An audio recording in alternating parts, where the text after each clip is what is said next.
Assalamualaikum warahmatullahi wabarakatuh. Bertemu lagi dengan Mang Amsi dari Syariah Saham. Di video kali ini kita akan mencoba membahas tentang 20 saham syariah dengan imbal dividen atau dividen yield di atas imbal sukuk tabungan 009 yang sedang ramai dibicarakan di minggu-minggu terakhir ini. Seperti biasa, terima kasih sudah subscribe, like, komen di channelnya Mang Amsi ini. Alhamdulillah ini adalah video yang perdana yang saya buat khusus untuk YouTube di bulan November ini. Dan Alhamdulillah juga di beberapa sosial media, di Instagram terutama dan TikTok, kita juga terus melakukan edukasi dengan konten yang sesuai dengan platformnya masing-masingnya. Ini juga channel YouTube ini Alhamdulillah sudah menembus di atas 10.000. Dan bagi teman-teman yang berminat untuk menjadi member di Mang Amsi, di channel Mang Amsi, silakan klik tautan di atas ini atau juga klik gabung di bawah ya, biasanya seperti itu.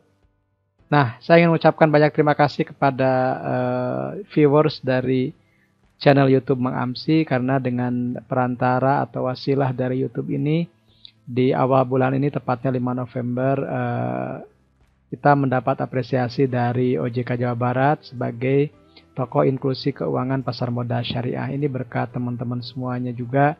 Terima kasih sudah berkenan like, komen, subscribe, dan juga belajar dari channel ini.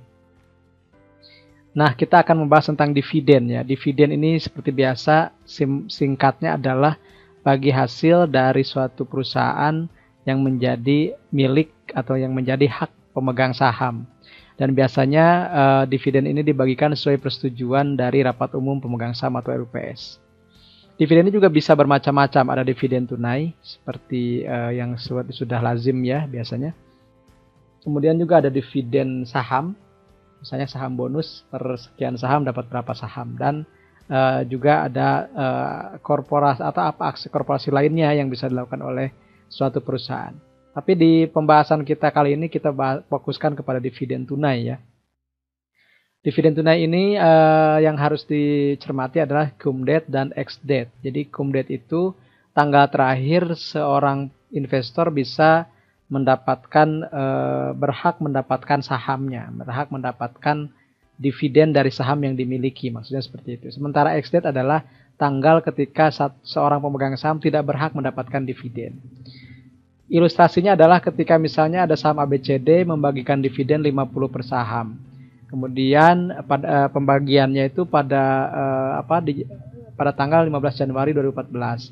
Kemudian cum date-nya, cum dividennya tanggal 27 Desember dan ex date-nya tanggal 30 Desember. Jadi setiap investor saham ABCD yang sampai tanggal 27 Desember atau membeli saham pada 27 Desember, maka berhak mendapatkan dividen sebesar Rp50 per saham. Sementara jika pelaku pasar yang baru memegang saham pada tanggal 30 Desember, karena misalnya ini ada di hari Jumat, jadi nyebrang ke minggu berikutnya hari Senin, maka investor tersebut tidak berhak mendapatkan dividen. Nah, itu gambaran dari cum date dan ex date. Nah, kalau teman-teman penasaran dengan data lengkap dari mana dividen setiap tahunnya, teman-teman boleh cek situsnya kasei.co.id ya, seperti ini.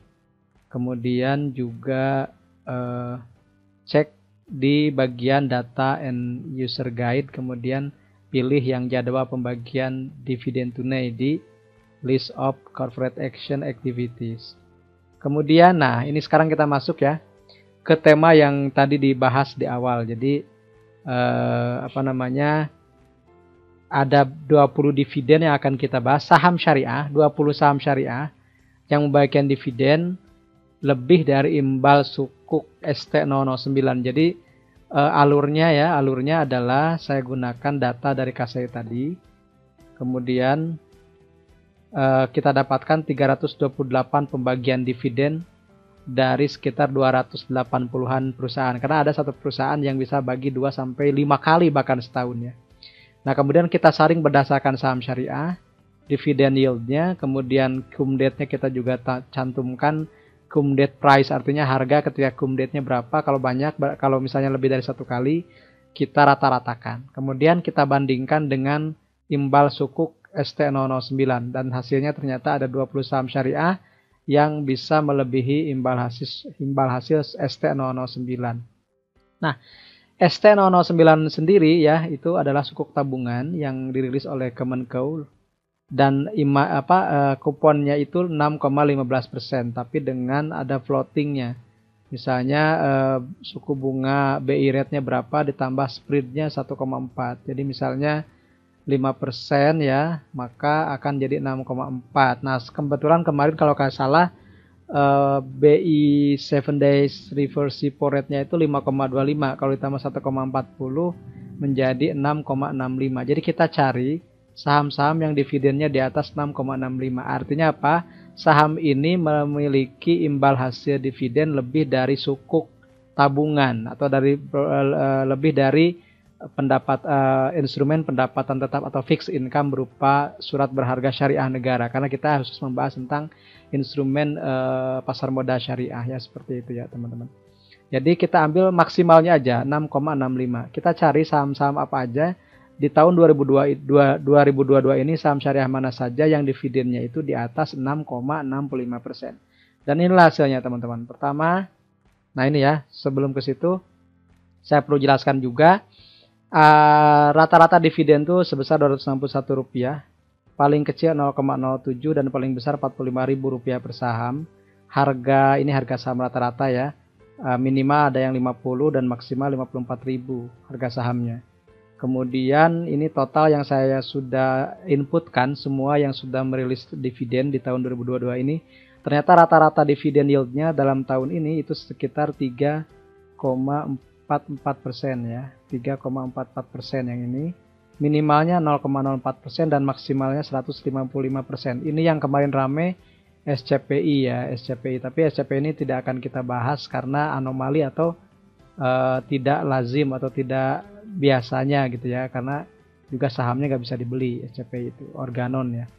Jadi kita fokus kepada saham-saham yang masih bisa dibeli meskipun kurang liquid ya. Nanti teman-teman pilih lagi mana yang lebih liquid dibanding di antara 20 tersebut. Oke. Kita mulai dari yang ke-20. Yang ke-20 ini bisa teman-teman lihat ya, ada FPMT, Enseval Putra Mega Trading. Ini bidangnya itu lebih ke distributor ya, distributor retail. Dividennya sekali di tahun ini, totalnya Rp205. Rata harga cum date. Jadi ini kalau misalnya ada cum date-nya lebih dari satu kali, kita rata-ratakan sesuai dengan harganya.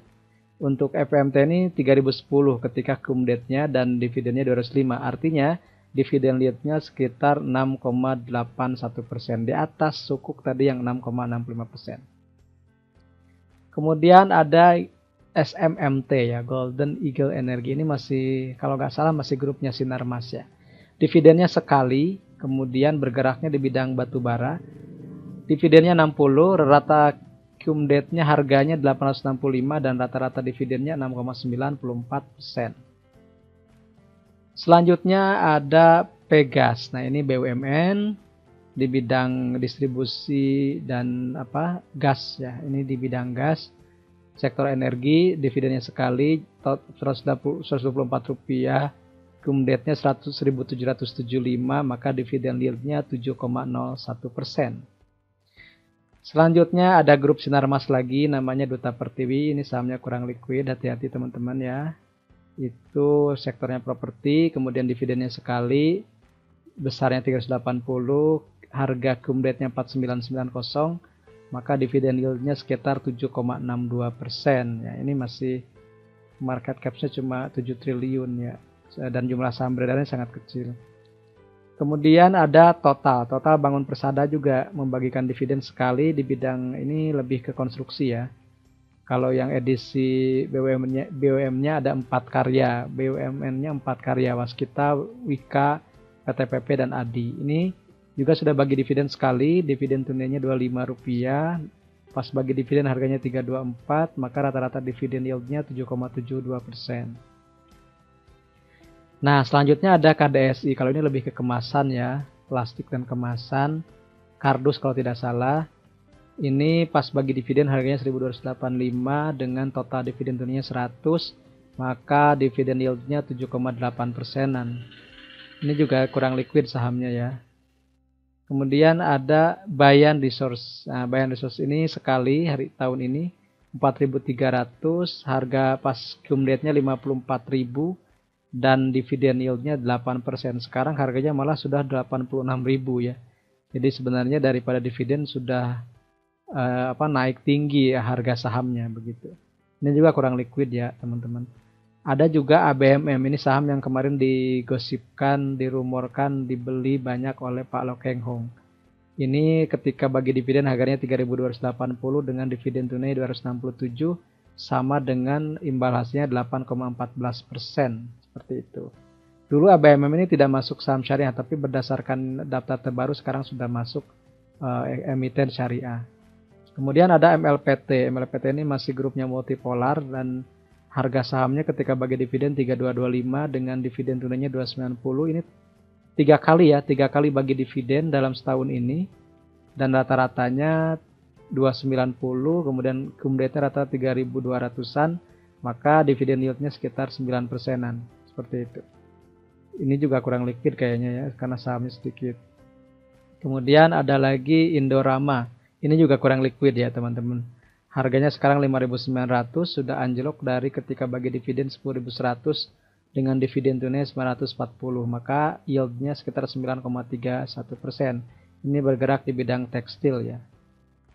Nah, sekarang 10 besar. 10 besar ini dimulai dengan Jaswindo 3 Perkasa. Ini lebih ke pencetakan ya. Kemudian dividennya sekali, jumlahnya 22, harga di cum date-nya 236. Dividen yieldnya 9,32% di tahun ini.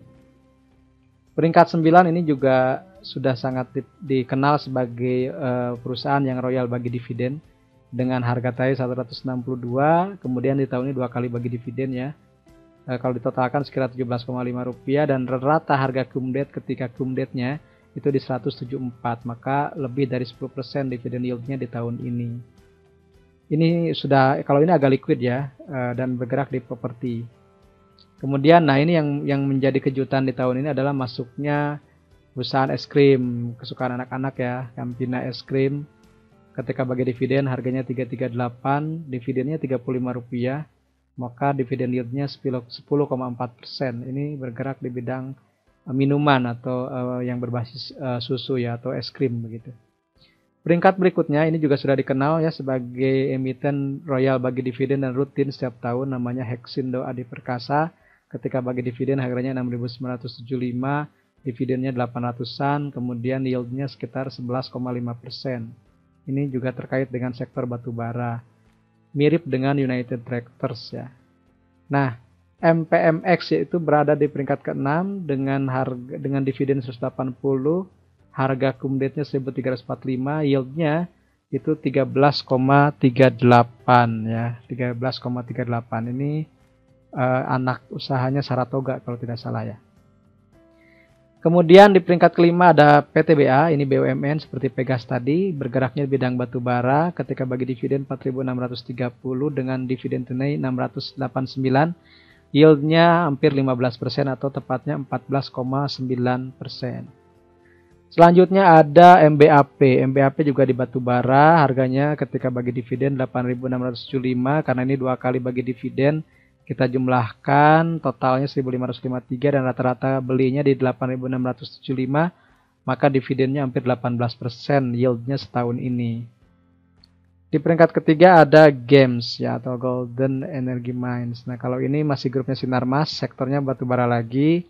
Kemudian 5 kali bagi dividen di tahun ini dengan total 1.397 dan cum date-nya rata-rata di 7.375, jadi rata-rata 18,9% yield untuk tahun ini. Nah, kalau yang kedua ini masih baru dan hangat ya, ada ITMG 2 kali bagi dividen. Ini kayaknya keliru saya menulis ya, ini bukan harganya, bukan ini nih, harus saya cek lagi. Kalau tidak salah sekitar, ini salah nih, untuk ininya belum saya edit ya, jadi nanti saya koreksi di deskripsi. Tapi yieldnya udah bener, ini yieldnya 20,72%. Jadi ini nanti saya koreksi di deskripsi ya teman-teman, mohon maaf ya. Tapi yang ininya sudah benar, dividen yieldnya 20,72%. Jadi peringkat kedua sekarang ada ITMG. Kemudian yang nomor satu adalah BSSR ya. BSSR ini batubara juga. 3 kali dibagi dividen, totalnya 1.327, rata harga akumulatifnya 4.785, yieldnya 27 atau 28%.